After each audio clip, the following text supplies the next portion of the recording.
सीधे रुख करते हैं। सभी खास मेहमान हमारे साथ जुड़ गए हैं जिनसे हम चर्चा करेंगे इस विषय पर। स्मृति ईरानी जी बीजेपी के नेता, सशक्त तेवर के साथ हमेशा नरेंद्र मोदी के पक्ष में उतरती रही हैं। इधर रीटा बहुगुणा जोशी कांग्रेस पार्टी की तरफ से जुड़ गई हैं हमारे साथ। हरसिमरत कौर बादल जो कि शिरोमणि अकाली दल से हैं वो हमारे साथ जुड़ गई हैं।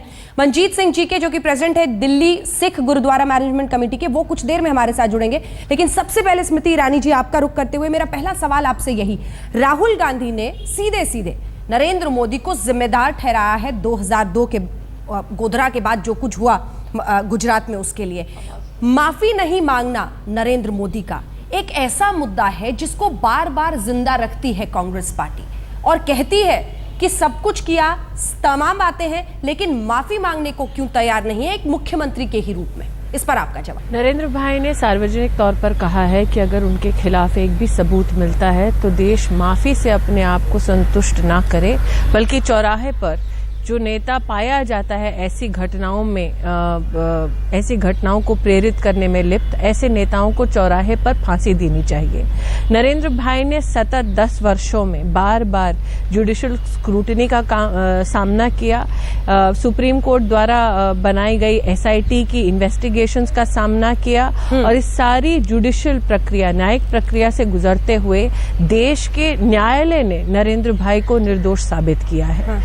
मैं बार बार सार्वजनिक स्थलों पर कह चुकी हूं कि राहुल गांधी अपनी पार्टी के लिए चुनौती बन चुके हैं और कल का जो उनका इंटरव्यू हुआ है सार्वजनिक तौर पर, जो देश ने देखा है, उसको देखने के बाद ऐसा लगता है कि मेरे वक्तव्य को और भी एक ताकत मिली है, क्योंकि राहुल गांधी ने देश के सामने आज अर्थव्यवस्था की जो चुनौतियां हैं उन चुनौतियों का कोई समाधान देश के सामने प्रस्तुत नहीं किया। राहुल गांधी से जब स्पष्ट सवाल किए गए देश में हो रहे भ्रष्टाचार के बारे में, तब उन्होंने एक भी सवाल का जवाब नहीं दिया। तो मुझे लगता है कि राहुल गांधी का नेतृत्व कैसे कांग्रेस के लिए भारी पड़ सकती है, कल उसका एक उदाहरण उस इंटरव्यू के माध्यम से प्रस्तुत हुआ है। मुझे दुख इस बात का है कि देश के सामने जो आर्थिक चुनौतियां हैं उनसे कोई समाधान प्रस्तुत करने की बजाय वो जानबूझकर आगामी चुनाव को दंगों में लिप्त करने का प्रयास कर रहे हैं। आज मैं पूछना चाहती हूँ कि 84 के दंगे में 8 वर्ष की थी दिल्ली में, हमने चारों तरफ सिखों का नरसंहार देखा था प्रत्यक्ष, हमने सिखों को जलाते हुए देखा था कांग्रेस के कार्यकर्ताओं द्वारा। खून का बदला खून, ये नारा कांग्रेस के नेतृत्व के मुख से दिल्ली देश की राजधानी में गूंजा था 84 के वक्त। तब क्यों विफल हुई थी कांग्रेस की सरकार? तब क्यों न्याय नहीं मिला उन सिखों को जिनके परिवारों को, परिजनों को मारा गया बेरहमी से? इसका जवाब राहुल गांधी ने कल भी नहीं दिया और मैं आगे भी इस जवाब की अपेक्षा उनसे नहीं करती। 2002 के बाद गुजरात की हवा में क्या गूंजा था, उन नारों को भी याद रखना उतना ही जरूरी है। लेकिन रीटा बहुगुणा जोशी जी, इस सवाल का आप जवाब दीजिए। नरेंद्र मोदी 2002, इसको जिंदा रखना और चुनावों के पहले उससे जोड़ना, क्या आप लोग खुद चाहते हैं यही एजेंडा हो? मौत का सौदागर कहा था सोनिया गांधी ने और उसके बाद जो हुआ था आप सब बड़े सोच समझ कर चल रहे थे, लेकिन ये गलती फिर से दोहराई है राहुल गांधी ने, ऐसा लगता है राजनीतिक रूप से। देखिए, मैं स्मृति से बहुत सम्मान के साथ कहना चाहती हूँ कि कल का उनका इंटरव्यू पूरा मैंने भी सुना था और वो इंटरव्यू था, भाषण नहीं था कि वो अपने तरफ से हर विषय पे बोलते। जब उनसे बात हो रही थी तो उन्होंने बार बार अर्नब जी से कहा कि मुझे बड़ा अफसोस है कि आप मुझसे ये सवाल नहीं पूछ रहे हैं कि हम अर्थव्यवस्था का क्या करेंगे। आप हमसे नहीं पूछ रहे हैं कि हम नौजवानों को रोजगार कैसे देंगे। आप हमसे नहीं पूछ रहे हैं कि हम महिलाओं को मध्य में कैसे 50% की भागीदारी देंगे। उन्होंने इस बात के लिए अर्नब जी को भी कटघरे में खड़ा किया था। जो सवाल पूछे जा रहे थे उनका बेबागी से जवाब दिया। लेकिन नरेंद्र मोदी को जिम्मेदार ठहराने के पीछे, एक सेकंड मैम, नरेंद्र मोदी को जिम्मेदार उस पर आप बताइए, क्योंकि कोर्ट ने जब किसी को बरी कर दिया है। सब बात आपकी हर बात का जवाब दूंगी, हर बात का जवाब दूंगी आपका। अब जहां तक उन्होंने बात करी, राहुल जी ने क्या कहा, जब उनसे बार बार पूछा गया तो उन्होंने साफ कहा कि हाँ, वो उस समय मुख्यमंत्री थे, उन्होंने रोकने की कोशिश नहीं की और जितना क्रम है उसको हम फिर दोहराना नहीं चाहते। ये सत्य नहीं है क्या कि जब डीएम ने कहा गोधरा कि हम यहीं पे पोस्टमार्टम करके लाशों को, शवों को उनके गांव भेज दें, तो उन सारे शवों को लाकर अहमदाबाद में उनका पोस्टमार्टम कराया गया? ये सच नहीं है क्या कि VHP को उसे सौंप दिया गया, परिवार को नहीं सौंपा गया? ये सच नहीं है क्या? स्मृति जी, जल्दी से मुझे ब्रेक पर जाना। रीटा जी, आपकी बात का जवाब देना चाहती है, एक पॉइंट पर चलते हैं ना, एक पॉइंट पर जल्दी से। स्मृति जी, उनको बचाया, उसको स्थानांतरित कर दिया गया। देखिए, बात ये नहीं है, क्या ये सच नहीं है कि उस समय इनके भाषण कैसे हो रहे थे? सारे इनके उस समय के भाषण निकाले जाएं। तो राहुल जी ने साफ कहा कि रीटा जी, पद पर बैठा था, रीटा जी, आप ही की बात का जवाब दे रही है स्मृति जी, जल्दी से स्मृति जी प्लीज। मैं इतना कहना चाहती हूँ कि रीटा जी जो पूछ रही हैं शवों के बारे में वो सरासर गलत है। उसका एविडेंस और प्रमाण न्यायालय के सामने प्रस्तुत किया गया था। न्यायालय ने पूरे एविडेंस को देखने के बाद, एक पॉलिटिकल संगठन नहीं है न्यायालय, इस देश की न्यायालय निष्पक्ष है, तो रीटा जी को भी मानना पड़ेगा। और यही आज मैं रीटा जी से एक सवाल करती हूँ। गुजरात में अहमदाबाद में नूरानी मॉस्क से 5000 मुसलमानों को प्रशासन ने, पुलिस ने बचाया।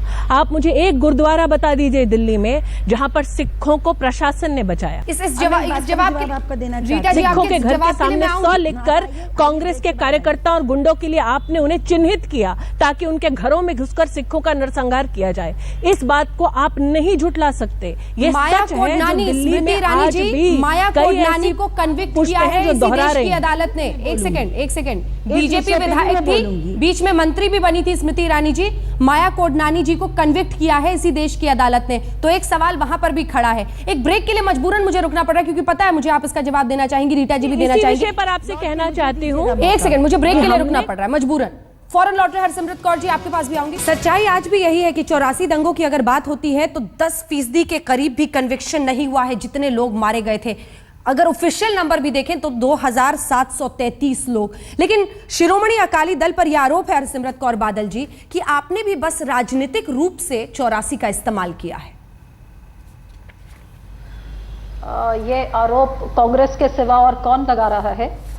मेरे ख्याल से देश की जनता, क्या मैं आपसे पूछना चाहती हूँ कि जे आप दिल्ली की रहने वाली हैं, जे नहीं भी हैं तो दिल्ली में रहने वाला किसी से पूछ ले, चाहे वो प्रधानमंत्री देश के क्यों ना हो, कि जो 84 के कत्लेआम में उन 3 दिनों में जो दिल्ली में बीता, कितने हजारों की गिनती में सिख मारे गए, एक कम्युनिटी को टारगेट किया गया। आप मुझे बताएं कि सिखों को छोड़ के क्या किसी दूसरी कम्युनिटी के एक आदमी को भी कत्ल हुआ? क्या पुलिस की गोली किसी के कानों में गूंजी? क्या एक पुलिसमैन इंजर हुआ मॉब को रोकने या ये जेनोसाइड को रोकने में? जब पूरे देश भर में 35,000 से ज्यादा सिख मर गए, देश की राजधानी में प्रधानमंत्री के नाक के नीचे एक सिख राष्ट्रपति होते हुए इतने सारे 3 दिन कत्लेआम होते रहे और ये 35,000 लोग मर के 30 साल बीत गए हैं। आज एक रेलवे का हादसा होता है तो रिस्पॉन्सिबिलिटी फिक्स होती है। आप मुझे एक लीडर का नाम बता दें, एक गवर्नमेंट में एक लीडर का नाम बता दे, प्रधानमंत्री का नाम बता दे, उनके गुंडों का नाम बता दे, या ऐसे पुलिस ऑफिसर का नाम बता दे जिनको वो कमीशन, 10 फ्रेंडली कमीशन कांग्रेस ने बैठाई, जिनमें 6 में सज्जन कुमार का नाम, 3 में जगदीश टाइटलर का नाम, 72 पुलिस ऑफिसर्स का नाम सब में है। इनमें से किसी एक को 30 साल में किसी को सजा भी मिली है। आप यहां बोलते हैं कि हमने इसको सियासी मुद्दा बनाया हुआ है। मैं पूछती हूं कि आज राहुल गांधी कह रहे हैं कि सम कांग्रेसमैन वर इन्वॉल्व्ड, उनका नाम बताएं, उनके खिलाफ एक्शन रीटा जी बताएं क्या लिया गया है। जे इनको नाम नहीं पता तो राहुल जी से पूछ लें, और जे राहुल जी को याददाश्त कमजोर हो गई है, 15 साल की उम्र में क्या हुआ जो उनको याद नहीं, तो वो जो हजारों आई विटनेसेस अकाउंट है जो आज तक जिंदा है इस उम्मीद के साथ कि जिनके आंखों के सामने इन कांग्रेस के गुंडों ने और लीडर्स ने राजीव जी के कहते हुए, जिन्होंने टेलीविजन पे चलाया खून का बदला खून, और जब पूछा गया तो बोलते धरती तो हिलेगी जब बड़ा पेड़ गिरता है। मैं पूछना चाहती हूं क्या किसी एक हिंदू, आपकी तमाम बातें सुनी है सबने। एक ब्रेक के लिए हमें रुकना पड़ रहा है, फौरन लौट रहे हैं वापस। लेकिन रीटा बहुगुणा जोशी जी, बहुत गंभीर मुद्दा है और शायद कांग्रेस पार्टी हमेशा से हल्के में रहती रही और इसीलिए राहुल गांधी ने कह दिया कि कुछ कांग्रेस के मंत्रियों का नाम था। क्या इतना हल्का जवाब इसके लिए चलेगा? इतने दशकों से इंतजार किया है इन लोगों ने। दुखदाई बात यह है कि शायद इस लोकतंत्र में अगर ट्रैफिक सिग्नल कोई तोड़ दे, चोरी कर दे, तो उसके गुनाह की उसको सजा मिल जाए, लेकिन दंगे करके इतने लोग आजाद सिर उठाकर घूमते रहे। रीटा बहुगुणा जोशी जी, जितनी भी बातें हरसिमरत कौर बादल ने कही हैं, जो आरोप लगाए हैं और जो स्मृति ईरानी लगातार लगा रही हैं, सवाल यह है कि 2 इंक्वायरी कमीशन, इन्वेस्टिगेटिव कमिटी साथ साथ इतने दशक बीत जाना, आज भी लोगों को लग रहा है इंसाफ नहीं है। माफी मांग लेने से दोनों सदनों में प्रधानमंत्री के क्या हासिल हुआ इंसाफ के नाम पर? अब मैं बस इतना ही चाहूंगी कि मैंने सबकी बात शांति से सुनी है और 1 मिनट के लिए मुझे भी अपनी बात कहने का मौका दिया जाए। देखिए, कल राहुल गांधी जी ने जो कहा वो कांग्रेस पार्टी की अपनी आवाज़ है। हम लोग मानते हैं कि 84 का दंगा, 84 में जो जाने गई वो बहुत ही कीमती थी और उसके लिए हमें बेहद अफसोस है। और सिर्फ हमारे प्रधानमंत्री जी ने नहीं, हमारी राष्ट्रीय अध्यक्ष ने कई बार अफसोस भी जाहिर किया, क्षमा भी मांगी। और उसके बाद भी आप देखें कि उनके रिहैबिलिटेशन के लिए बाद में प्रयास हुए और निरंतर सिख समाज के लिए हमारे दिल में जो भावना है कि उनसे बड़ा देशभक्त, उनसे बड़ा राष्ट्रभक्त नहीं हो सकता, ये हमसे कोई ले नहीं सकता। अब आप उन परिस्थितियों को देखिए जिन परिस्थितियों में वो दंगा हुआ और उसका आप तुलना 2002 के गोधरा से मत करिए। इंदिरा जी की अप्रत्याशित हत्या होती है और जिस समय उनकी शव पड़ा है वहाँ पर, अभी अंत्येष्टि भी नहीं हो रही है और दंगा शुरू हो गया। राजीव गांधी जी अपनी माँ को छोड़कर सड़कों पे निकलते हैं दिल्ली के, कोशिश करते हैं कि लोग सेंस देखें। अगले ही दिन 1 बजे आर्मी बुला ली जाती है और 1 नवंबर को आर्मी डिप्लॉय कर दी जाती है। मैं तो इतना कहूँगी जो हुआ बहुत ही उत्कर्षप्रद है इस देश के इतिहास के लिए, लेकिन वो स्टेट स्पॉन्सर्ड नहीं था, राज्य प्रायोजित नहीं था। लेकिन जो गुजरात में हुआ वो राज्य प्रायोजित था। इसमें आप अंतर समझने की कोशिश हरसिमरत जी, ठीक है, आप देखिए रीटा जी आपकी बात पर एक रिस्पांस देना चाहती हैं हरसिमरत जी, उनकी भी बात सुनिए। हरसिमरत जी। जी, मैं केवल रीटा जी से इतना पूछना चाहती हूँ कि 30 साल हो गए, 30 साल पहले इनके प्रधानमंत्री राजीव जी के अगुवाई में दिल्ली की, देश की राजधानी दिल्ली में हजारों सिख, 10,000 सिख, देश भर में 50,000 सिखों का कत्लेआम हुआ। आज कोई रेलवे का हादसा भी होता है तो किसी के ऊपर रिस्पॉन्सिबिलिटी फिक्स की जाती है, कोई रिजाइन करता है, कोई डिसमिस होते हैं। मैं पूछना चाहती हूँ कि हजारों सिखों के कत्ल दिन दिहाड़े 3 दिन चलते रहे, एक पुलिस का ऑफिसर बता दें जिसको चोट लगी हो क्योंकि वो किसी मॉब को रोकने की कोशिश कर रहा था, जे ये राइटिंग थी तो कोई दूसरे एक और ब्रेक के लिए मुझे रुकना पड़ रहा है, इसीलिए हरसिमरत जी आपकी आवाज़ मुझे बीच में ही काटनी पड़ी। लौटेंगे स्मृति ईरानी जी आपकी भी तमाम बातें, लेकिन एक छोटे से ब्रेक के बाद फिर हमें लंबा वक्त मिलेगा बहस के लिए। आप देखते रहिए आज किसका दंगा कितना गंदा। ये बहस इसलिए, ये दुखदाई बहस इसलिए क्योंकि आज लोकतंत्र में चुनाव की दहलीज पर जब खड़ा है ये देश, तब तमाम राजनीतिक पार्टियां, खासतौर पर राहुल गांधी ने एक टेलीविजन इंटरव्यू के जरिए 2002 के लिए नरेंद्र मोदी को जिम्मेदार ठहरा दिया और बातों बातों में 84 में कहा कि हाँ कांग्रेस के कुछ नेता थे उसमें इन्वॉल्व, लेकिन सवाल यही है कि इंसाफ अपनी मौत मारी गई दोनों ही मामलों में। और इसीलिए आज ये बड़ा सवाल उठ रहा है कि आखिर जो 2 बड़ी पार्टियां हैं जिनकी सरकार उस वक्त केंद्र में थी, कांग्रेस की और यहां पर गुजरात में बीजेपी की, उनकी कितनी जिम्मेदारी, जवाबदेही। जो बड़ी बात स्मृति ईरानी जी नजर आती है वो ये कि प्रधानमंत्री ने जो माफी मांगी उसने शायद मरहम का काम किया। मनजीत सिंह भी हमारे साथ जुड़ गए हैं, लेकिन स्मृति ईरानी जी सवाल यही है कि माया कोडनानी का कन्विक्ट होना नरोदा पाटिया के मामले में, बीच में वो मंत्री भी बनाई गई थी गुजरात सरकार में, क्या इशारा नहीं करता कि उस वक्त भी राजनीतिक लोग सड़कों पर उतर के उन्माद फैला रहे थे, लोगों को कह रहे थे कि मारो काटो धर्म के नाम पर? पहले तो आपके इस बयान को दुरुस्त करना चाहूंगी अंजना जी कि दोनों केसेस में न्याय नहीं हुआ है। 2002 के दंगों में 50 केसेस से ज्यादा में कम से कम 1000 लोगों का चार्जशीट भी हुआ है, लोगों को जेल में भी भेजा गया है। तो ये अपनी बयान जो है आप दुरुस्त कीजिए। दूसरा ये कि 2002 के दंगे में 80,000 हिंदू, 18,000 से ज्यादा मुसलमानों को प्रिवेंटिव कस्टडी में लिया गया था। मैं पूछना चाहती हूँ कि जब 84 के दंगे हुए थे तब कांग्रेस पार्टी की जो सरकार थी, कितने लोगों को प्रिवेंटिव डिटेंशन में उस वक्त लिया गया था? मैंने इस डिबेट की शुरुआत में कहा था कि 2002 के दंगे के वक्त मैं स्वयं कह सकती हूँ कि नूरानी मॉस्क में अहमदाबाद में 5,000 मुसलमानों को प्रशासन ने बचाया। मुझे एक गुरुद्वारा बता दीजिए दिल्ली में जहां पर कांग्रेस के प्रशासन ने किसी भी सिख को बचाया हो। कांग्रेस के गुंडों ने एक एक गुरुद्वारे को चिन्हित करके उन्हें जला दिया, सिखों के गले में टायर डाल के उन्हें जलाया। ये दिल्ली के जितने नागरिक थे उस वक्त, ये प्रत्यक्ष उसके साक्षी थे। जी, मैं रीटा बहुगुणा जोशी जी से बड़ी विनम्रता से कहना चाहती हूँ कि वो राहुल गांधी की, मेरी बात पूरी होने दीजिए, आप रीटा जी को पूरा बोलने देती हैं, मुझे और हरसिमरत जी को काट देती हैं। बोलिए रीटा जी बात पूरी विनम्रता से कहना चाहती हूँ। आपने मुझे दुरुस्त किया है, मैं इंतजार करूंगी। राहुल गांधी कल अरे रीटा जी वेट कर लीजिए, स्मृति जी को बात राहुल गांधी कल कह रहे थे हमारे गुजरात के जितने भी केसेस हुए अंजना जी, उसमें प्रत्यक्ष दिखाई दिया है कि व्यक्ति चाहे जो भी हो, इंसाफ जनता के साथ हुआ। न्यायिक प्रक्रिया के माध्यम से इंसाफ हुआ। देश को प्रधानमंत्री से माफी की नहीं उम्मीद थी, अपेक्षा थी इंसाफ की, जो इंसाफ नहीं हुआ 84 के दंगों के जितने पीड़ित हैं उनके साथ। मैं रीटा जी से मात्र संक्षेप में इतना पूछना चाहती हूँ। रीटा जी चाहती हैं कि राहुल गांधी के इंटरव्यू के बाकी जितने पहलू थे उन पर हम गौर फरमाएं। वो कल बार बार महिला सशक्तिकरण की बात कर रहे थे। मैं आज पूछना चाहती हूँ कि राहुल गांधी अगर इतने ही चिंतित है कि महिला कैसे सशक्त हो, तो लोकसभा में 33% आरक्षण का बिल महिला के प्रति उसे सशक्त करने के लिए राहुल गांधी की सरकार ने आज तक क्यों पारित नहीं किया? तो ये जो दोगलापन है राहुल गांधी का कल के इंटरव्यू में साफ देश के सामने दिखाई दिया है। अब आपकी इजाजत से स्मृति ईरानी जी, 2 सवाल में आ रही हूँ रीटा जी आपके पास। 2 सवाल में आपने कहा कि आप अपने बयान को दुरुस्त कर लीजिए। इंसाफ एक परसेप्शन होता है स्मृति ईरानी जी। आज भी जाकिया जाफरी मानती हैं कि गुलबर्गा सोसाइटी में उस घर में एक सेकंड जाकिया जाफरी आज भी जिनके पति को एक सेकंड होता है, प्रामाणिक सत्य होता है। एक सेकंड, जितने दंगे हुए थे अलग अलग जगहों पर हुए थे, चुनिंदा जगहों पर हुए थे जहां पर मुस्लिम बहुल इलाके थे। अगर गुलबर्गा सोसाइटी के उस घर में आप गई हैं, जिस एक कमरे में, क्योंकि मैं उस घर में गई हूं। एक सेकंड स्मृति जी, दिसंबर मेरी बात जाकिया जाफरी अभी भी मानती है कि उनके पति को, सांसद को, जब 60-70 लोगों के साथ उस कमरे में जलाया गया था, उन्हें इंसाफ नहीं मिला है।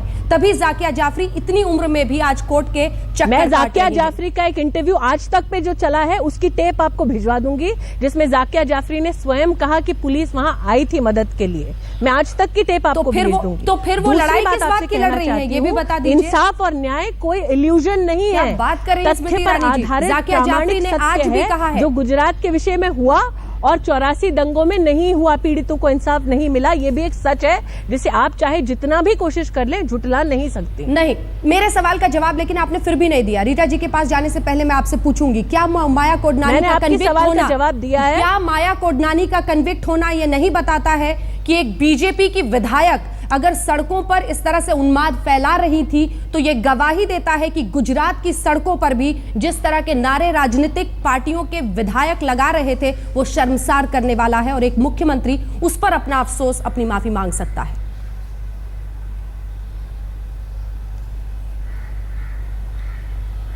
स्मृति जी, मैंने आपको दोबारा कहा अंजना जी, और बार बार कहा, व्यक्ति चाहे जो भी हो, विशेष हो सामान्य हो, अगर उन्होंने कानून का उल्लंघन किया तो गुजरात दंगों में उनको सजा हुई, न्यायिक प्रक्रिया के माध्यम से सजा हुई। आप बार बार ये प्रश्न जो मुझसे उठा रही हैं उसका जवाब आप नहीं दे रही हैं कि न्यायिक प्रक्रिया के माध्यम से गुजरात दंगों में इंसाफ हुआ, 84 के दंगों में अभी तक इंसाफ नहीं हुआ। 30 साल के बाद भी आज भी जनता हाहाकार कर रही है, सिख समुदाय इंसाफ मांग रहा है, लेकिन कांग्रेस पार्टी सिख समुदाय से कहती है कि आप संतोष कर लें क्योंकि हमारे प्रधानमंत्री जो एक मुखौटा है कांग्रेस पार्टी का, वो माफी मांग के आपको कह रहे हैं कि इतने से संतुष्ट हो जाएं। आप सिख समुदाय से दिल्ली के नागरिकों रीटा जी इस बात का जवाब दीजिए, इंसाफ सही मायने में। रीटा जी इस बात का जवाब दीजिए, हुआ है क्या? रीटा जी इस बात का जवाब दीजिए। सोनिया गांधी और मनमोहन सिंह प्रधानमंत्री साहब ने माफी मांग ली है, ये सबको पता है। इसके आगे कुछ बताइए, ये जो इतने सारे लोग सड़कों पर आज भी उतरते हैं आंसुओं के साथ, उस दर्द के लिए उनको इंसाफ चाहिए। इंसाफ की मौत हो रही है इन दशकों में। देखिए, मैंने सबकी बात शांति से सुनी और आप बीच में मुझे काटिएगा मत। पहली बात मैं कहना चाहती हूँ, जहाँ इंसाफ की बात हो रही है, सुप्रीम कोर्ट हमेशा निगरानी रखता है। 2 केसेस हुए, एक 84 का दंगा, एक 2002 का दंगा। 2002 के दंगे में सुप्रीम कोर्ट ने SIT बैठाई, जुडिशियल इंक्वायरी भी हुई, CBI भी हो रही है, लेकिन 84 के दंगों में लोगों को न्याय मिलेगा ऐसा सोचकर कभी भी सुप्रीम कोर्ट ने इंटरफेयर नहीं किया।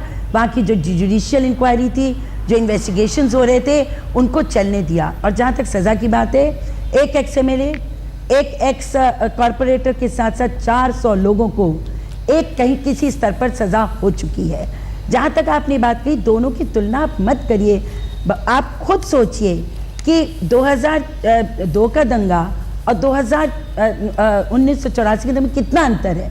प्रधानमंत्री मारा जाता है, उसके बाद दंगा शुरू होता है, प्रधानमंत्री का बेटा जो फिर प्रधानमंत्री बनने वाला सड़क पर आ जाता है। आप कितना दोहरा रही हैं रीटा जी अपने आप को? रीटा जी आप अपने आप को कितना दोहरा रही हैं? फिर कहती हैं बीच में मत टोकिएगा। मैं आपसे दोहरा रही हैं अंजना जी, मैं आपसे फिर बोलती हूँ। क्या रीटा जी ये कहना चाहती हैं आप नहीं बोलेंगी कि क्योंकि राजीव गांधी जी शोक में लिप्त थे, इसलिए 84 के दंगों के लिए हमारी सहानुभूति गांधी परिवार के प्रति होनी चाहिए? आप प्लीज सुनिए, कि वो आप शोक प्लीज में सुनिए। लिप्त थे, इससे 1 बजे सिखों का आर्मी नरसंहार मीटिंग। चलना चाहिए आप सुनिए। और 30 साल बाद भी इंसाफ मैं का आपसे नाम ये मिलना कहना उससे चाहती- संतोष करना चाहिए। क्यों नहीं है भाई, आप ऐसे क्यों कह रहे हैं? जुडिशियल इंक्वायरी में कोई किसी तरह का गवर्नमेंट ने इंटरफेरेंस नहीं किया। 400 लोगों को सजा मिल चुकी है। उस समय एक ही टेलीविजन था, दूरदर्शन, उस पर कोई प्रतिबंध नहीं लगाया गया। 2002 के दंगे में सबसे पहले स्टार न्यूज पे प्रतिबंध लगाया गया, अखबारों को धमकाया गया, तो कोई भी चीज रोकने की कोशिश नहीं हुई दंगों में। उसके बाद आप देखिए चुनाव भी हुए, पंजाब में कांग्रेस जीती, सिखों के वोट से जीती, दिल्ली में जीती, सिखों के वोट से जीती। सिख समुदाय ने तो हमें माफ कर दिया। आप इंसाफ को वोट के बराबर खड़े कर रही हैं रीटा जी, आप इंसाफ को वोट के बराबर खड़े कर रही हैं। एक समुदाय के वोट के किया है हमको, आप ऐसे मत बोलिए। उन्होंने माफ किया है हमको। मैंने चैनल पर रीटा जी आपसे पूछा, मुझे एक गुरुद्वारा बता दीजिए दिल्ली का जिसमें प्रशासन ने जाकर सिखों की मदद की, उन्हें रेस्क्यू किया। आपने अभी तक उस गुरुद्वारे का नाम नहीं बताया। मैडम आर्मी निकली बाहर, आपको 1 बजे से आर्मी। एक ब्रेक के लिए मुझे रुकना पड़ रहा है। मनजीत सिंह जी, मैं फौरन ब्रेक के बाद लौटूंगी, फिर आपसे भी कई सारे सवाल जवाब करने हैं। मनजीत सिंह जी, ये कहना है रीटा बहुगुणा जोशी जी का कि सिखों ने हमें माफ कर दिया है, हमें तो पंजाब में सत्ता तक सौंपी थी। मैं समझता हूं कि अपने आप कांग्रेस गवर्नमेंट जो है, इन्होंने दंगे खुद किए, इन्होंने इंसाफ रोका, और आज एक नई बात मेरे को आपके चैनल पे सुनने को आ रही है कि सिखों ने इनको माफ कर दिया है। बहुत हैरान हो रहे हैं हम कि कल राहुल जी टीवी पे बोलते हैं कि गुजरात के और सिख 84 दंगों में बहुत फर्क है। बिल्कुल ठीक बोल रहे हैं वो। गुजरात के दंगे 2002 में हुए, 1100 लोग मरे। दुख है, 1100 लोग नहीं मरने चाहिए थे, लेकिन कहीं ना कहीं एक बात का सुकून है कि 130 लोगों को वहां पे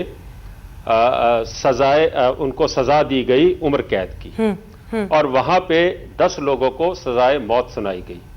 एक मिनिस्टर वहां पे 28 बरस की जेल काट रहे हैं जी, और वहां पे 300 के करीब जो लोग हैं वो पुलिस फायरिंग में मारे गए जी। रीटा बहुगुणा जी ने अभी यहां बोला कि दिल्ली के अंदर दंगे रोके गए, और राहुल जी ने भी बोला कि सरकार ने नहीं कराए। 3000 का आंकड़ा तो ये खुद मानते हैं दिल्ली में कि दिल्ली में 3000 लोग मरे, जबकि हमारे हिसाब से 4500 से ऊपर थे, और 12000 के करीब पूरे देश में। और इंसाफ का इंतजार इतने दशकों बाद भी आज करना पड़ रहा है, क्योंकि 2013 में अब जाकर कोर्ट के निर्देश पर सीबीआई जगदीश टाइटलर जैसे कांग्रेसी नेताओं के खिलाफ फिर से मामला खोलेगी। इंसाफ के लिए इतना इंतजार। आप सभी का बहुत बहुत शुक्रिया हमारे साथ इस चर्चा में शामिल होने के लिए। आप देखते रहिए आज तक।